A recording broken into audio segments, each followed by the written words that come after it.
Hey there, welcome back to another episode of this Sales Training University series. I hope you're enjoying all these episodes and you're getting a lot of value from it. My goal, as always, is to give you a university level education in sales and in business for free here on YouTube. And my second goal is to compress over a decade of sales experience and business experience from my own life into days for you and into these video segments for you as well. So what I want to discuss today is my 3 A's rule. And this is something that I came up with a long time ago and I started using myself when I was a sales professional in different industries, and it really worked for me. And it was originally intended for objection handling and to help me in times of need when I'm in front of a prospect and I really need to handle the objection and close the deal.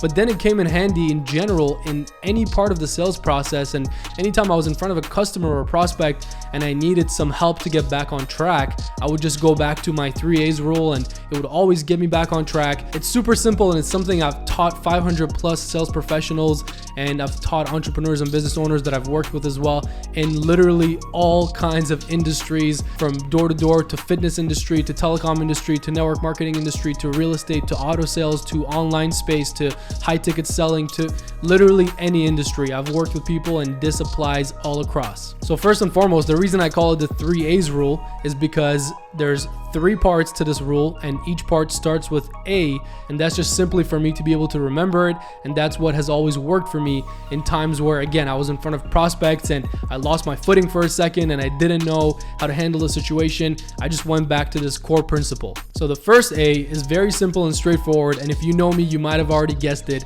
It's agree. The first thing you want to do is always be in agreement with your prospect, with your potential customer, with whoever is in front of you, the decision maker, the influencer, whoever it is that's in front of you. You want to always stay in agreement. Now, a lot of people have the wrong idea about what it means to always agree or always stay in agreement. People think that's the same thing as saying the customer is always right. We all know that's not true.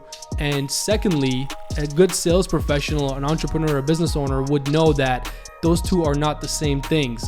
What it means to always stay in agreement with your prospect and with somebody that's in front of you is to not make them wrong. What it means to stay in agreement is for you to be a sales professional and to take ownership for the interaction, for the selling and for the buying, and to take ownership for taking that interaction from the start point to the end point and keeping things light, keeping things professional, and keeping that customer or that prospect in agreement with you and pulling them along with you step by step. So it doesn't mean you just agree with everything your customer says, because again, this is not the customer is always right. This is completely different. What this means is you're able to professionally keep a conversation engaged, keep the sales process engaged, and stay in agreement with your prospect even if you disagree. Staying in agreement is a talent, a skill that you should cultivate and have even in the middle of negotiations where you're butting heads with your prospect. So a lot of you might be selling higher ticket stuff, and this is especially true for the auto industry, for the real estate industry, where you get into some high level negotiations and it's butting heads and you're going back and forth and a lot of surface level disagreement could arise. And this is where the sales professionals, the true closers, separate themselves from everybody else. And it's by staying in agreement with the prospect throughout all the negotiations, throughout the entire sales process, and successfully being able to close out the deal. So a simple way that might help you just to look at staying in agreement and what that really means, and to really help you when you're in front of a prospect and you're frustrated and you're having a hard time controlling your emotions and they're not making sense and you just want the deal closed. I've been there, trust me, that's why I'm speaking from experience. What really will help you and allow you to stay in agreement is to just see things from their perspective. This is a trick and a little tip that I always used to use. Put yourself in their shoes, whatever the circumstances are, and just think, how would you be reacting if you were in their shoes? Are they justified in wanting a better price? Are they justified in not wanting to do this deal today? And I don't mean sell yourself out of it. What I mean is just understand. Be able to understand where they're coming from, and that way it's a lot easier to stay in agreement with them and just let them know that you understand even though you're still going to pursue your own agenda of closing the deal and getting it done. And that actually brings me to my second rule of my 3A's rule, which is to acknowledge. It is essential as a sales professional when you're in front of a prospect to acknowledge them verbally, to let them know that you understand, to let them know that exactly what I just said, you see things from their perspective, to let them know you get where they're coming from. Now, that doesn't mean you're going to side with them and not look to get a deal done and give them a discount or whatever they're asking for. It doesn't mean that. It just means you understand why they would want that. You understand why they would ask for that. And when you give them that acknowledgement, like, hey, I understand, I get it, I hear you. Listen, if I were in your shoes, I'd be asking for the same thing.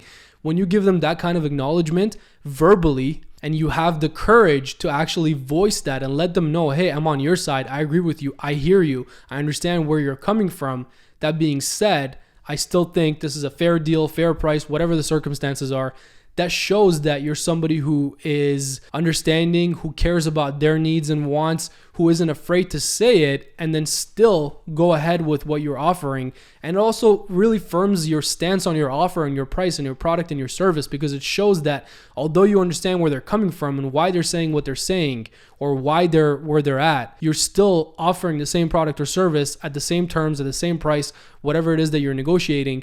And that just goes to show them, hey, this guy understands where I'm coming from, and he's still saying this is a good deal. He's still looking to close this deal out. He still wants to earn my business. Okay, must be a good deal. You know what? I'm going to borrow his confidence. And that's what prospects do. They borrow your confidence. And that's why it's so important to first agree and stay in agreement. But secondly, acknowledge the customer, and don't be afraid to acknowledge them verbally. Don't be afraid to actually call out what they're feeling and let them know if you were in their shoes, you'd be feeling or saying the exact same things. And one more thing that this adds to your negotiations or your interaction and really helps you is it humanizes things. It humanizes you as a sales professional or as the entrepreneur or business owner, whatever the circumstance. It makes you more human. It makes the prospect really understand that you have social awareness. You understand where they're coming from. And that really helps. That goes a long way when you're more humanized in front of your prospect, when they can relate to you. You've all heard the saying, people do business with people they know, like, and trust. Well, that's a common played out cliche saying, and people think that's all sales is. They're dead wrong. Sales is so much more than that. And unfortunately, I hear so much people just teaching that cliche saying and charging people money for it, unfortunately. But sales is so much deeper than that, so much more than that. But there is some truth in that. There is some reality in that. People want to do business with people they know. They have to know you first. They like, stay in agreement with you, and they trust. And that trust comes from you acknowledging them, from you building that relationship with them, and from you becoming relatable by humanizing yourself. Which brings me to rule number 3 of my 3A's rule. This is the final one. And as you can see, it's a natural progression. It should lead from one to the next to the next. This is why this worked really well for me. And I started to pick up on it. And I started to take inventory of what am I doing? Why is it that it's working for me every single time?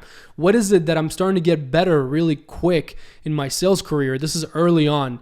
And I started to realize it's these 3 things that I'm doing, and I just put a name to it and made it a formula and continued to use it from then, and then went on to teach it to hundreds or if not thousands of other people. So the third part of that is to assume control of the conversation. The third A is assume control of the conversation again. This is one of the biggest and most common mistakes amongst sales professionals that I see all the time is they'll do the right things, they'll stay in agreement with the prospect, they may even acknowledge the prospect, and then they wait, they pause, they allow the prospect to control the conversation. They allow the prospect to ask the questions and get answers to those questions. They allow the prospect to dictate the rhythm and the flow of the interaction. And that's not how it should be. As a sales professional, this isn't some tactic and, take control of your prospect and ask all the questions. That's not what I'm saying. I'm saying as a sales professional, it's your job professionally to guide your prospect to the answers they're looking for, to the product or service that's going to solve their problem, to what they're here for. There's a reason they're talking to you or they're in front of you is they're looking to solve a problem. So it's your job, it's your responsibility. So you need to, at this point, assume control of the conversation again. So you agree, let them know you're in agreement. You keep them in agreement. You keep the interaction positive and flowing throughout the sales process. You acknowledge them when objections come up, when issues come up, when you're butting heads in negotiations. You acknowledge them, let them know verbally that you understand where they're coming from. If you were them, you'd be saying or thinking the same things. And then you assume control of the conversation again. You go back into, that being said, John, and then you go back into your proposal. You go back into your close. You go back into asking for the deal again. You assume control of the conversation again.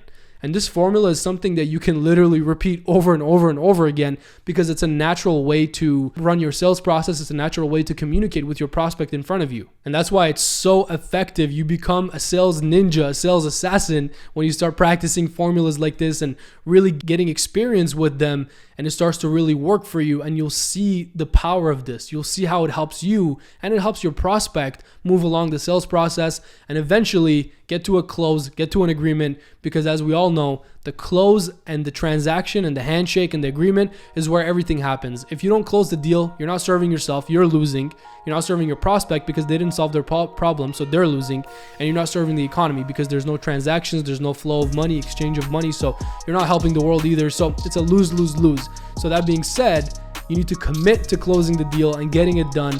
So I hope you start using the 3A's rule as of today. Implement it into your sales process. Start applying it in front of prospects in your interactions and see what it does for you. And I would love to hear your feedback. Make sure you like the video and leave a comment below on what you thought of this 3A's rule, whether you agree, you disagree, if you have similar experiences in sales, if you started to apply it and it started to work for you. Make sure you leave your experience below and your results. I'd love to hear your wins. So make sure you share your wins in the comments below. And lastly, if you want to support the channel and if you want to get more free sales tools and tips, make sure you subscribe to the channel and you hit the notifications button so you know when I'm dropping videos like this. I look forward to keep bringing you videos that are packed with value and packed with things that are going to help you in your sales career, in your business, and in your life. All that being said, I'll see you next time.